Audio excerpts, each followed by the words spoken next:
Hi, my name is Reeta. I am a director and editor, and today we'll have a look at making a simple video at home with a smartphone.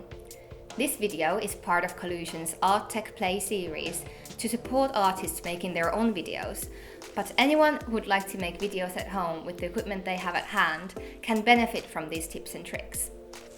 Let's go! Firstly, making a bullet point structure or a rough script is essential in keeping you on track. It will help you decide what you need to say and what you need to show for the video to make sense. Normally, you would start with a talking head shot, that is, this shot, the shot that you see at the start of the video. So, what's the best way to shoot it? Think about the equipment you have. You can use a smartphone, an iPad, or a laptop. I am filming an iPhone 11, using an iPhone 6s to shoot the coverage I need to show the iPhone 11 in action. Once you've chosen your filming device, make sure the settings are correct for the intended output. The final video should be in 1080.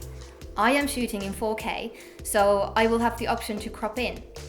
Set your frame rate to 24 or 25, and if they are not an option, use 30. Next, have a think about your setup. Choose a bright room with lots of natural light. Set the camera where the light falls on your face to make sure you are nicely lit. Check that your background is not too distracting. It's okay to try things out until you get it right. Remember to shoot in landscape, not portrait. Once you're happy, get comfortable in the middle of the frame with your head and arms in the shot. When you start filming, look at the camera and address the audience directly, like talking to a friend. That will set a nice warm feel for the video from the very beginning. Your filming device should capture usable audio, like in this take. Just make sure there isn't too much background noise when you film, like washing machines, babies crying, jet planes, or noisy traffic. If you have other audio equipment you'd like to record with, like my trusty old H4n here, remember to create a sync point at the start of every take, like this. The clap shows up in the waveform, so you can easily line up the audio and video on the timeline. You can shoot all of your script in the talking head shot, or only shoot what you need and do the rest as a voiceover, whatever works for you. Once you're happy and done with this setup, you can move on to shooting B-roll.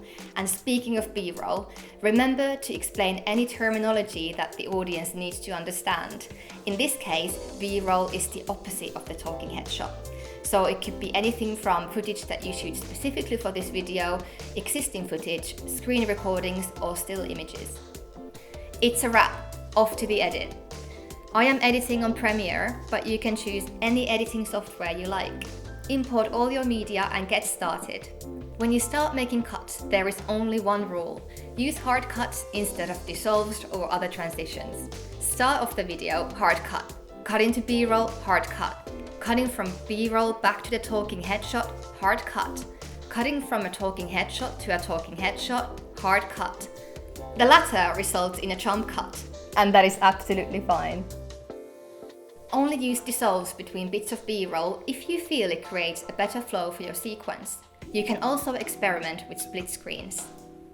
Feel free to use music and sound effects in your video in any way that you see fit, with permission or a license. The music should be quiet enough so your voice can easily be heard. Your talking head audio and voiceover volume should be set between -6 dB and -12 dB. As for graphics, I will send you a name tag to go with your intro.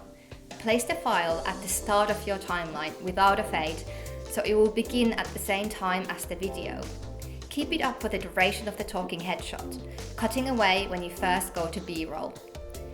I will also send you the end credits, which you can place at the very end of your video. And if you have music there, extend the track over the end credits as well. For any additional text that you'd like to include, for example, crediting pieces of work or collaborators, or helping establish the structure of your video, you can use this font. Keep the text in all caps. Make the text either black or white, depending on what's playing in the background, and place it where it looks best. To polish off the look of your video, you could add a little contrast and tweak the skin tones. When you're ready, export your film in 1080p, H.264 or MP4. I'll review the first full version of the video and discuss any tweaks with you. Once we are happy with it, off it goes. You will need to provide a transcript for closed captions, so make sure it lines up with the spoken content of the finished video. If you have any questions or need help at any stage, I'm here. I look forward to seeing what you produce. Have fun!